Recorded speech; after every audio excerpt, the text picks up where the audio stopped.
Hello friends, स्वागत है आपका हमारी नई वीडियो में। आज हम बात करेंगे सीपीआई के बारे में। सीपीआई की फुल फॉर्म होती है कंज्यूमर प्राइस इंडेक्स। ये एक महत्वपूर्ण पैरामीटर है इन्फ्लेशन रेट निकालने का। हमारे देश में भी कितना इन्फ्लेशन चल रहा है क्वार्टर एंड क्वार्टर बेसिस पे।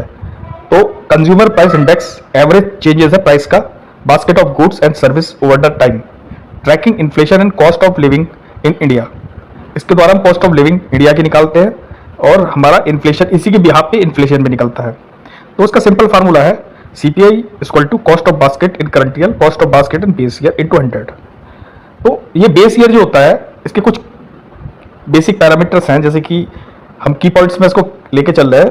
करंट बेस ईयर तो हमारा ईयर यानी कि 2012 का एक बास्केट का या एक लॉट का क्या रेट है और करंट ईयर में उस लॉट का क्या रेट है, उसको डिवाइड करके इंटू 100 से निकाल देंगे तो करंट ईयर का हमारा निकल के आ जाएगा कितना महंगा हुआ है या कितना सस्ता हुआ है। ठीक है फ्रेंड, तो अब जो नया बेस ईयर लागू होगा 2024 से इंप्लीमेंट होगा और क्वार्टर वन यानी कि 2026 के क्वार्टर वन में उसके उस बेस ईयर 2024 के बेस ईयर से लिया जाएगा। पहले 2012 में 299 आइटम्स आते थे, अब 2024 में 407 आइटम्स इसमें इंक्लूड किए जाएंगे।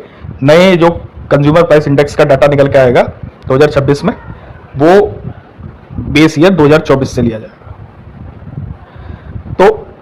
To calculate in India the ministry of statics and programme implication ये हमारा काम करता है, जो कि तकरीबन 1200 गांव में और 114 अर्बन एरिया से डाटा इकट्ठा करता है पर मंथ, जिसमें से मुख्यतः ट्रांसपोर्टेशन, हेल्थ केयर, एजुकेशन और फूड का वो मेन मॉनिटरिंग करते हैं। डाटा मैंने आपको बताया lot wise, lot of current year, lot of base year, तो उसके अकॉर्डिंग हम CPI डाटा निकालते हैं। इंडेक्स में मेन कैटेगरीज जो आती है आपकी फूड बेवरेज आता है, पान तंबाकू आता है, क्लोथिंग फुटवेयर आता है, हाउसिंग आता है। तो उसके अलग अलग परसेंटेज है जो लॉट वाइज चेक किया जाता है।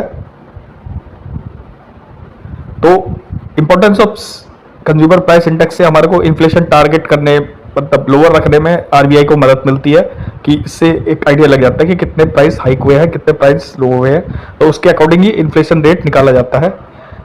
जो हमारी भत्ता मजदूरी होती है, वेजेस एंड पेंशन एडजस्टमेंट भी इसी के अकॉर्डिंग किया जाता है कि कितने रेट आपके खाद्य पदार्थों के या रहने सहने के या कंज्यूमिंग आइटम के बढ़ रहे हैं, उसके अकॉर्डिंग आपका इन्फ्लेशन कैलकुलेट होता है। वही पता चलता है कि हमारी महंगाई दर कितनी चल रही है। पॉलिसी डिजाइन जो होती है हमारी इन्फ्लेशन की, वो भी RBI इसी बिहाफ पे करता है कंज्यूमर प्राइस इंडेक्स के अकॉर्डिंग।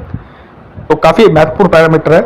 अब हम अगली वीडियो में आपको बताएंगे कि कैसे इन्फ्लेशन कैलकुलेट किया जाता है।